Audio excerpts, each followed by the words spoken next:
കഥ ഭർത്താവ് ഭാഗം 66. അടുപ്പിലിരിക്കുന്ന ചായ തിളച്ചു തൂവിയിട്ടും അമ്മ അത് ശ്രദ്ധിക്കുന്നില്ലെന്ന് കണ്ടപ്പോൾ മധുരിമ അമ്മയുടെ തോളത്തേക്ക് കൈവച്ചു. എന്താടി? ചന്ദ്രിക മുഖം തിരിച്ച് മകളെ നോക്കി. എന്താണെന്നോ, അടുപ്പിൽ ചായ തിളപ്പിക്കാൻ വെച്ചിട്ട് അമ്മ ഈ ലോകത്തെങ്ങുമല്ലേ ദേ. മധുരിമ പാനിന് പുറത്തേക്ക് തിളച്ചു തൂങ്ങിക്കൊണ്ടിരിക്കുന്ന ചായയ്ക്ക് നേരെ കൈ ചൂണ്ടി. അസത്ത്, വന്ന് കണ്ടോണ്ട് നിൽക്കുന്നു കണ്ടില്ലേ? നിനക്ക് ആ സ്റ്റൗ ഒന്ന് ഓഫ് ചെയ്യാൻ വയ്യായിരുന്നടി. ചന്ദ്രിക പെട്ടെന്ന് തീ കെടുത്തിയിട്ട് ചായ അരിച്ചെടുക്കാനുള്ള അരിപ്പയും ഗ്ലാസുകളും മേശപ്പുറത്തേക്ക് നിരത്തി വെച്ചു.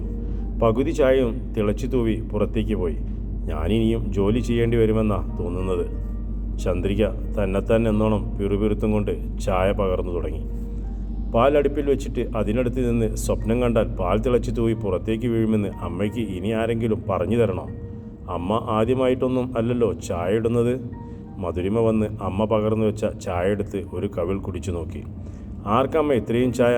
അച്ഛനൊന്നും ഇവിടെ ഇല്ലല്ലോ? മധുരിമ ചോദിച്ചു. പാടത്ത് 3 പേർ ജോലിക്ക് നിൽപ്പില്ലേ? അവരിപ്പോൾ വരും. അച്ഛനിവിടെ ഇല്ലാത്തത് കൊണ്ട് എന്തെങ്കിലും കഴിക്കാൻ നേരമാകുമ്പോൾ അവർ ഇങ്ങോട്ട് വന്നോളും. അത് പറഞ്ഞുകൊണ്ട് നിന്ന അമ്മ സ്വപ്നം കാണുകയാണോ? ചന്ദ്രിക വീണ്ടും എന്തോ ഓർത്തു നിൽക്കുന്നത് കണ്ടപ്പോൾ മധുരിമ അമ്മയുടെ കണ്ണുകൾക്ക് മുന്നിലൂടെ കൈ ചലിപ്പിച്ചു. ആര് സ്വപ്നം കണ്ടോളെന്ന് പെണ്ണേ? ഞാൻ ആ പിള്ളേരുടെ കാര്യം ഓർത്തു നിന്ന് പോയതാ. ശ്രീലേഖ ഇന്ന് ഇളയതുങ്ങളെയും കൂട്ടി മാടവനയിലേക്ക് മടങ്ങിപ്പോവാണെന്നാണ് പറഞ്ഞേക്കുന്നത്. അവറ്റകൾ അവിടെ ഒറ്റയ്ക്ക് ചെന്ന് എങ്ങനെ തുടങ്ങുമോ എന്തോ. ആര് പറഞ്ഞു അമ്മയോട് സുനിതയൊക്കെ തിരിച്ചു പോവാണെന്ന്? ശ്രീ അല്ലാതെ ആര് പറയാൻ? മറ്റുള്ളവർ സമ്മതിച്ചു അമ്മേ. സുനിതയും ശ്രീകുട്ടനുമൊക്കെ അവർക്കിവിടെ ഒറ്റയ്ക്ക് നിൽക്കാൻ പേടിയാവില്ല അമ്മേ? അങ്ങനെ പേടിച്ചാൽ എങ്ങനെയാ? അവരങ്ങോട്ട് തന്നെയല്ലേ മടങ്ങി ചെല്ലേണ്ടത്. ഇത്ര പെട്ടെന്ന് അത് വേണമെന്നാ എൻ്റെ ആശങ്ക. മധുരിമയുടെ മുഖത്ത് അത് കേട്ടപ്പോൾ തന്നെ ഭയം ഉരുണ്ടുകൂടി. അവൾ ആ രംഗം നേരിൽ കണ്ടിട്ടില്ലെങ്കിലും ശ്യാംസുന്ദർ അവിടെ തലയ്ക്ക് വെട്ടേറ്റ് വീണ് കിടക്കുന്നത് ഓർക്കുമ്പോൾ തന്നെ ഭയമാണ്. കുറച്ച് ദിവസം കൂടി കഴിഞ്ഞിട്ട് അവർക്ക് അങ്ങോട്ട് പോയാൽ പോരാമേ? പകലെങ്ങും കുഴപ്പമൊന്നും ഇല്ലെങ്കിലും രാത്രിയാകുമ്പോൾ ആ റൂമിന് മുന്നിലൂടെ പോകുമ്പോൾ പോലും പേടിച്ചു വിറച്ചു പോവില്ലേ? ഞാൻ അവളോട് അതൊക്കെ പറഞ്ഞു നോക്കിയതാ. ഒരാഴ്ച ഇവിടെ നിന്നാലും 10 ദിവസം നിന്നാലും അങ്ങോട്ട് തന്നെയല്ലേ ഞങ്ങൾ തിരിച്ചു ചെല്ലേണ്ടത് എന്നാണ് അവൾ പറഞ്ഞത്. അവർക്ക് പേടിയൊന്നുമില്ലെങ്കിൽ പിന്നെ എന്താ മോളെ? അച്ഛൻ സമ്മതിച്ചോ അവർ മടങ്ങിപ്പോകാൻ? 4-5 ദിവസമാകുമെന്നല്ലേ ഉള്ളൂ അമ്മേ. ആ ചോരമണം പോലും പോയിട്ടുണ്ടാവുമോ എന്ന് സംശയമാണ്. അച്ഛനോട് പറഞ്ഞപ്പോൾ അവൾ അങ്ങനൊരു തീരുമാനം എടുത്തിട്ടുണ്ടെങ്കിൽ തടയാൻ നിൽക്കണ്ട എന്നാണ് പറഞ്ഞത്. അച്ഛന് സമയം കിട്ടുമ്പോൾ ഞങ്ങൾക്ക് അങ്ങോട്ടും ചെല്ലാമല്ലോ. മധുരിമ പിന്നെയൊന്നും പറയാൻ നിന്നില്ല. സുനിതയും ശ്രീലേഖയും കൂടി ഗോപിനാഥനെയും കൂട്ടി ഹോസ്പിറ്റലിലേക്ക് പോയിരിക്കുകയായിരുന്നു. പോലീസുകാർ വിളിച്ചറിയിച്ചതിന് പ്രകാരമാണ് അവർ പോയത്. സരോജിനി അമ്മയെ ICUവിൽ നിന്നും ഒബ്സർവേഷൻ റൂമിലേക്ക് മാറ്റിയിട്ടുണ്ടായിരുന്നു. 3 ദിവസങ്ങൾക്ക് ശേഷം അവർക്ക് ബോധം തിരിച്ചു കിട്ടുമ്പോൾ ആരോഗ്യസ്ഥിതി തീർത്തും മോശമായി മാറി. ഒബ്സർവേഷനിൽ നിന്ന് 2 ദിവസം പരിചരണം കിട്ടിയതോടെ അവർക്ക് ശരിക്കും കണ്ണു തുറക്കാനും 1-2 വാക്ക് സംസാരിക്കാനും കഴിഞ്ഞത്.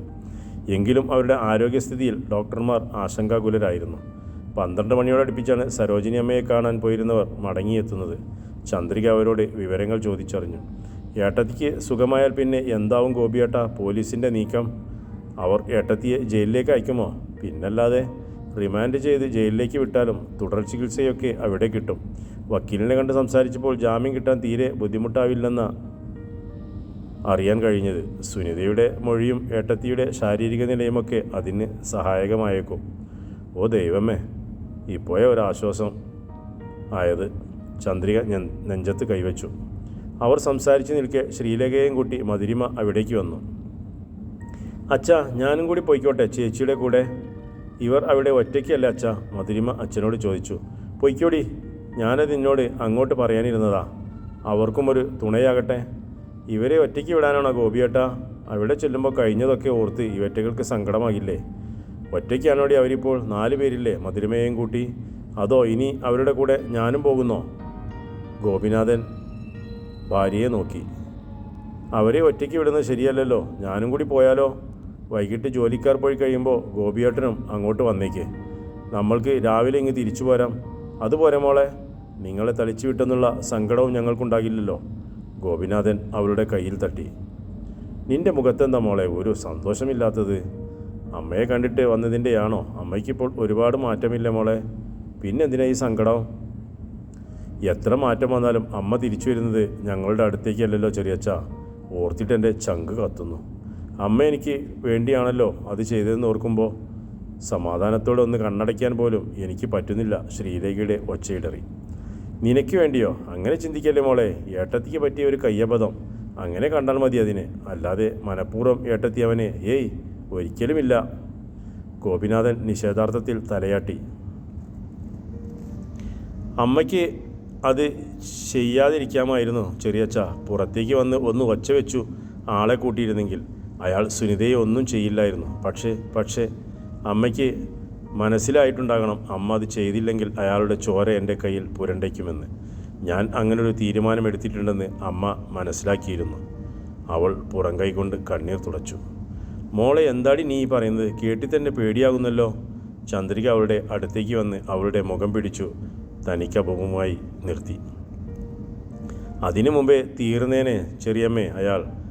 ഞാൻ ആ തീരുമാനമെടുത്ത രാത്രിയിൽ സുനിത വന്ന് അത് കണ്ടുപിടിച്ചു കളഞ്ഞു.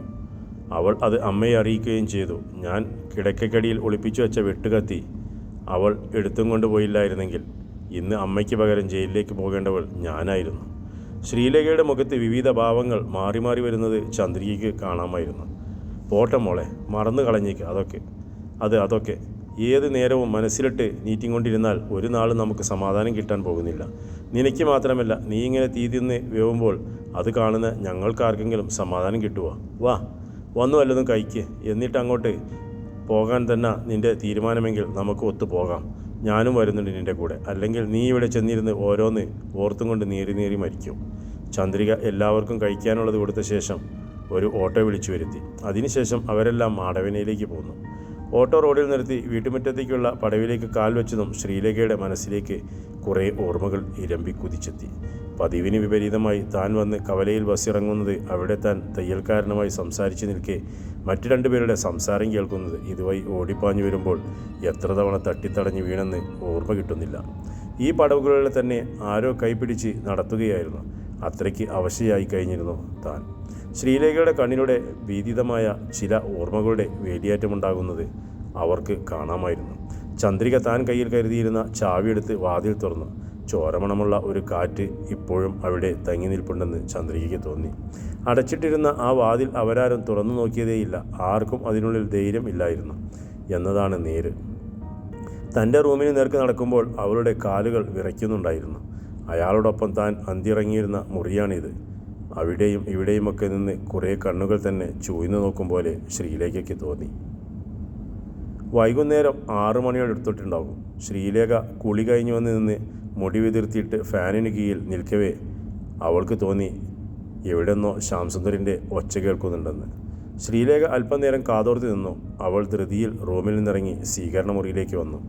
അവിടെ സുകുമാരൻ നിൽക്കുന്നത് കണ്ട് അവൾ ചലനമറ്റുപോയി. അവനും അവളെ കണ്ടു കഴിഞ്ഞു. അവൻ്റെ മുഖത്ത് വല്ലാത്തൊരു ആനന്ദം അവൾക്ക് കാണാമായിരുന്നു. അവൻ അവളുടെ മുഖത്തു നിന്നും നോട്ടം മാറ്റിയപ്പോൾ അവൾ പിന്നോട്ട് നടന്ന് അടുക്കളയിലേക്ക് പോന്നു. അവിടെ സുകുമാരന് കുടിക്കാനായി ചന്ദ്രിക നാരങ്ങ വെള്ളം എടുത്തും കൊണ്ട് നിൽക്കുകയാണ്. അയാളെന്തിനാ ചെറിയമ്മേ ഇങ്ങോട്ട് വന്നത്, അതും ഈ നേരത്ത്?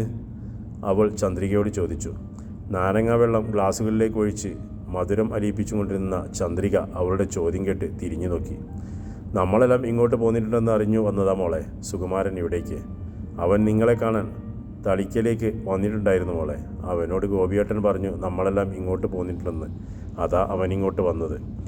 അയാൾ എന്തിന് ഇങ്ങോട്ട് വരണം? അയാളുടെ കുറച്ച് സഹായമൊക്കെ നമ്മൾ പറ്റിയിട്ടുണ്ടെന്ന് നേര്. അത് പറഞ്ഞ് വീണ്ടും വീണ്ടും ഇവിടേക്ക് ചവിട്ടി തേക്കരുതെന്ന് ചെറിയമ്മ അയാളോടൊന്ന് പറഞ്ഞേക്ക്. ഞങ്ങളുടെ ആരുടെയും ക്ഷേമം അന്വേഷിച്ചു അയാൾ ഇങ്ങോട്ട് വരുന്നത് എനിക്കിഷ്ടമല്ല. മേലിൽ അയാൾ ഇത് ആവർത്തിച്ചേക്കരുതെന്ന് പറയണേ ചെറിയമ്മ ഒന്ന്. അവൾ ചന്ദ്രികയ്ക്ക് മുഖം കൊടുക്കാതെ പറഞ്ഞു. മോളെ, അമ്പരപ്പോടെ ചന്ദ്രിക വിളിച്ചു. എടി, അത് സുകുമാരനാ. നീ കണ്ടില്ല മോളെ അവനെ? കണ്ടു. അത് സുകുമാരനാണെന്നറിഞ്ഞുകൊണ്ട് തന്നെയാ ചെറിയമ്മ ഞാൻ പറഞ്ഞത്. ചെറിയമ്മ പറഞ്ഞില്ലെങ്കിൽ അയാളോട് എനിക്കത് നേരിട്ട് പറയേണ്ടി വരും. അത്രയും പറഞ്ഞിട്ട് ശ്രീലേഖ തിരിഞ്ഞു നടന്നു പോരുമ്പോൾ അവൾക്ക് പിന്നാലെ അവിടേക്ക് വന്ന സുകുമാരനും സുനിതയും മധുരിമയും വാതിൽക്കൽ നിൽപ്പുണ്ടായിരുന്നു. ശ്രീലേഖ ചന്ദ്രികയോട് പറഞ്ഞത് അവരെല്ലാം കേട്ടിട്ടുണ്ടായിരുന്നു. സുനിത ഓടി ചന്ദ്രികയുടെ അടുത്തേക്ക് വന്നു. എന്താ ചെറിയമ്മേ ചേച്ചി പറഞ്ഞത്? ചേച്ചിക്കെന്താ സമനില തെറ്റിപ്പോയോ? അവൾ ചന്ദ്രികയോട് ചോദിച്ചു. ചന്ദ്രിക അവൾ ചോദിച്ച ചോദ്യം കേൾക്കാത്ത മട്ടിൽ നാരങ്ങാ വെള്ളം കൊണ്ടുവന്ന് സുകുമാരന് കൊടുത്തു.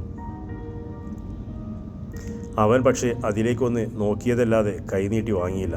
പിടിക്കടാ, എൻ്റെ കൈ കഴിക്കുന്നു ചക്ക, ചന്ദ്രിക പറഞ്ഞു.